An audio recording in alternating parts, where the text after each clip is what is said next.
आरक्षण म्हणजे प्रतिनिधित्व. आरक्षण म्हणजे ज्या जातीत तुम्ही जन्माला आलेला आहात ती आर्थिकदृष्ट्या, सामाजिकदृष्ट्या मागास जात आणि जी मुख्य प्रवाहात आली पाहिजे.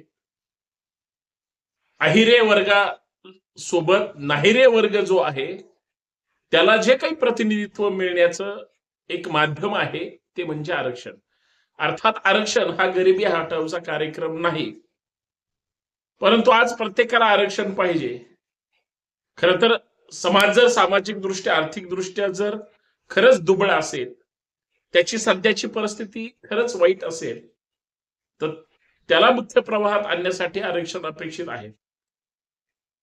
आणि देशाच्या आरक्षणाची एकंदरीत जी मर्यादा आहे ती 50%च आहे.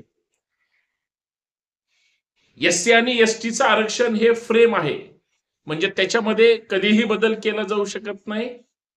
पण माननीय सर्वोच्च न्यायालयाने सब कॅटेगरी करायची म्हणून फार तर त्याच्यामध्ये दुरुस्ती होऊ शकते, अन्यथा आरक्षणाची मर्यादा एससी आणि एसटीची कधीच बदलू शकणार नाही. आता राहिला प्रश्न ओबीसीचा.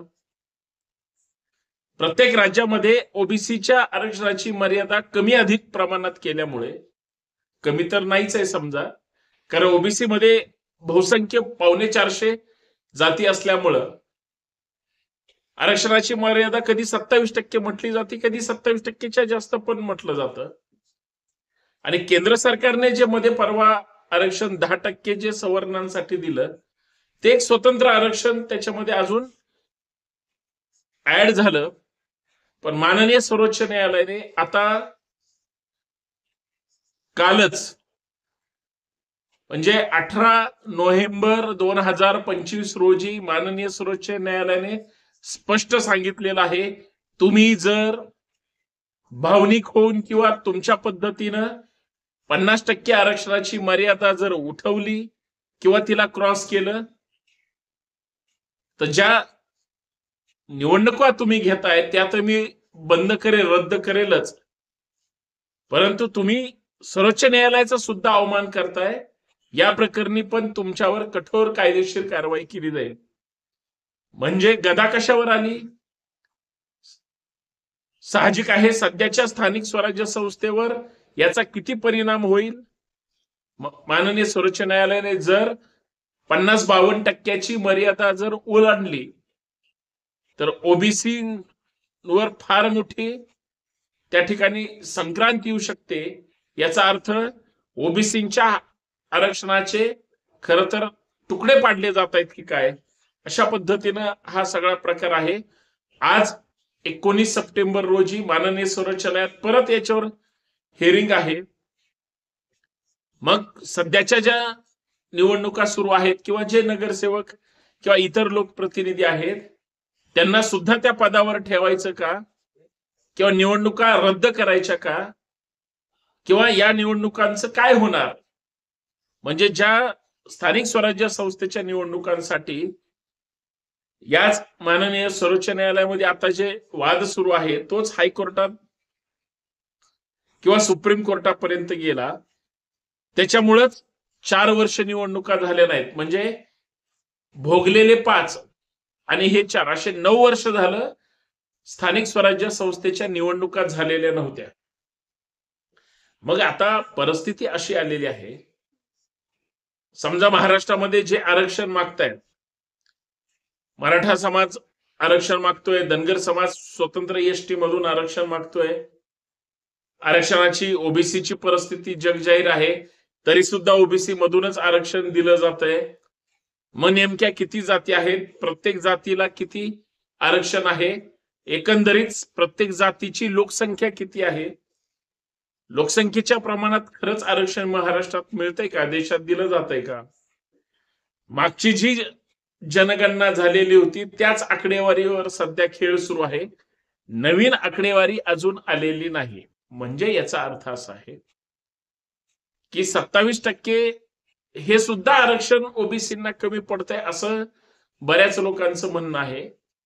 बऱ्याच लोकांचं म्हणणं आहे की जे आरक्षण आहे हा वाद सर्वोच्च न्यायालयापर्यंत कशामुळे गेला, ते गवळी नावाचे जे कोणी विदर्भातले नागपूर चंद्रपूर भागातले आहेत जे ओबीसी आरक्षणाच्या विरोधात सर्वोच्च न्यायालयापर्यंत पोहोचले, त्यांचं असं म्हणणं आहे, माझा मुद्दा हा नोकरी मधल्या प्रमोशन संदर्भातला होता. नोकरीमध्ये जे आरक्षण त्या ठिकाणी दिलं गेलं आणि त्याच्यावर काही म्हणजे मराठा समाजातले असो किंवा इतर समाजातले असो, लोकांना प्रमोशनच्या काळात संधी मिळाली नाही. बऱ्याच जागा ह्या वेगळ्या वेगळ्या संवर्गाने प्रवर्गाने अतिरिक्त आरक्षण मध्ये घुसून त्या ठिकाणी हडप केलं. मग मूळ ज्यांना आरक्षण अपेक्षित आहे किंवा ज्यांची जी जागा आहे, म्हणजे तो प्रमोशनला ड्यू असताना सुद्धा त्याची त्या ठिकाणी प्रमोशन हे होत नाही, पोस्टिंग पण मिळत नाही. म्हणून हे सगळं प्रकरण न्यायालयात गेलं. या मुद्द्यावर मित्रांनो चर्चा करायची सर्वांना. जय भीम, जय शिवराय, जय संविधान, जय शिवराय. मी संतोष शिंदे. संतोष शिंदे ऑफिशियल असेल, बंडखोर नेता असेल किंवा राजकीय वस्त्रहरण असेल, हे आपल्या युट्यूब चॅनलवर आपण भूमिका मांडतच असतो. संतोष शिंदे संभाजी ब्रिगेडवर आपण सामाजिक भूमिका या चॅनलवर घेत असतो. परंतु आज समाजाची परिस्थिती इतकी बिकट असताना माननीय सर्वोच्च न्यायालयाने सध्या होऊ घातलेल्या जर स्थानिक स्वराज्य संस्थेच्या निवडणुका ओबीसी आरक्षणाचं त्या ठिकाणी व्यवस्थित पालन केलं नाही, आरक्षण मर्यादाच्या वर त्या ठिकाणी शासनाने वेगळाच अर्थ काढला, म्हणजे 50% वर असं म्हणायचं आणि शब्दाचा वेगळा अर्थ काढून त्यांनी आरक्षण मर्यादा 70-75 पर्यंत क्रॉस केली. हे सरकारच्या निदर्शनास आलं की नाही माहित नाही, परंतु सर्वोच्च न्यायालयाच्या निर्णयास आलं म्हणून त्यांनी ते झापण्याचा प्रयत्न केला. ओबीसी नेत्यांचं सुद्धा बऱ्यापैकी म्हणणं आहे, म्हणजे ते ओबीसी आरक्षणाची जी काही 27% मर्यादा आहे त्याच्या अगोदर आपण सुद्धा बऱ्याच वेळा मागणी केली होती की जातनिहाय जनगणना एकदा होऊन जाऊ द्या, म्हणजे प्रत्येकाला प्रत्येकाची आकडेवारी कर. आताची जी भूमिका आहे, परिस्थिती आहे किंवा अडचण आहे, सर्वोच्च न्यायालयाने 50% ओलांडला, म्हणजे जी काही बांध घातलाय, मर्यादा आहे, ती जर नाही ओलांडली तर इतर जातींना आरक्षण देता येणार नाही, त्यांना खुश करता येणार नाही. आणि आहे त्या 50% मधून जर आरक्षण द्यायचं असेल तर त्याच्यात एससी एसटीचं आरक्षण बाजूला ठेवा, राहिले ओबीसी.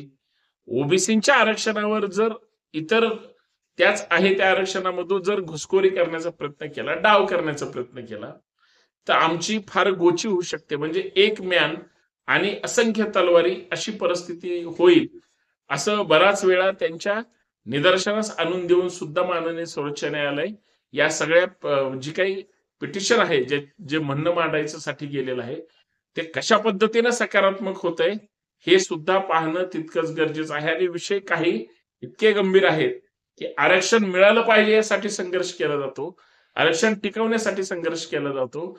म्हणजे आरक्षण हे लागू आहे परंतु त्याचा लाभ मिळत नाही याच्यासाठी संघर्ष सुरू आहे. परंतु इथं आरक्षणाची मर्यादा ही कमी करण्यामध्ये जर म्हणजे निवडणूक आयोग असेल, केंद्र आणि राज्य सरकार असेल किंवा न्यायालय असतील समजा, यांच्याकडे जाऊनच हा प्रश्न जर सुटणार असेल किंवा याच्यावर जर चर्चा होणार असेल, तर मला असं वाटतं ओबीसी आरक्षणावर सुद्धा गदा आणण्याचा हा प्रयत्न होतोय. मध्येच बऱ्याच म्हणजे आता 1-2-4 दिवसापूर्वी मला वाटतं ओबीसी काही नेत्यांनी सांगितलं होतं की हे जे काही म्हणजे सुरू आहे ते जाणीवपूर्वक ओबीसींवर अन्याय करणार आहे. कारण आताच्या ज्या स्थानिक स्वराज्य संस्थेमधल्या नगरपालिकेचं निवडणुकाचं आरक्षण जाहीर झालं, तिथं ओबीसींवर अन्याय झाला. म्हणजे मागच्या टर्मची जी आचारसंहिता आहे तीच आता सुद्धा आहे. आणि जर समजा एखाद्याकडं म्हणजे मतदान त्याची डॉक्युमेंट्स नसतील तर त्याला तुम्ही बाद ठरवणार का? असंख्य प्रश्न आहेत. प्रश्नाचा फार मोठा भडीमार होणार आहे. परंतु सत्ताधाऱ्यांमधले ओबीसी नेते, ओबीसी कार्यकर्ते हे सोयीनं आता ह्या सगळ्या प्रकरणाकडे बघतात का? आणि या सगळ्या प्रकरणातून समाजाला न्याय हक्क मिळवून देण्यासाठी कोणाचा काही प्रयत्न होतो का हे पाहणं फार गरजेचं आहे. परंतु आरक्षणामुळं जाती जातीत काही लोक वाद लावतायत, धर्माधर्मात वाद लावतायत, हे सगळं फार लोकशाही विरोधी घडतंय. यासाठी मी आपल्या समोर आलोय. आरक्षणाचा तिढा जोपर्यंत सुटणार नाही तोपर्यंत आरक्षण लढ्यामध्ये संघर्ष करणाऱ्यांना हक्काची सुखाची ती भाकरी सुद्धा गोड लागणार नाही. इतकं साधं सरळ प्रामाणिक आंदोलन आहे. त्याच्या पाठीशी आपण राहूया. धन्यवाद. जय शिवराय. फक्त विनंती आहे, हा व्हिडिओ जास्तीत जास्त शेअर करा, सबस्क्राईब करा. धन्यवाद.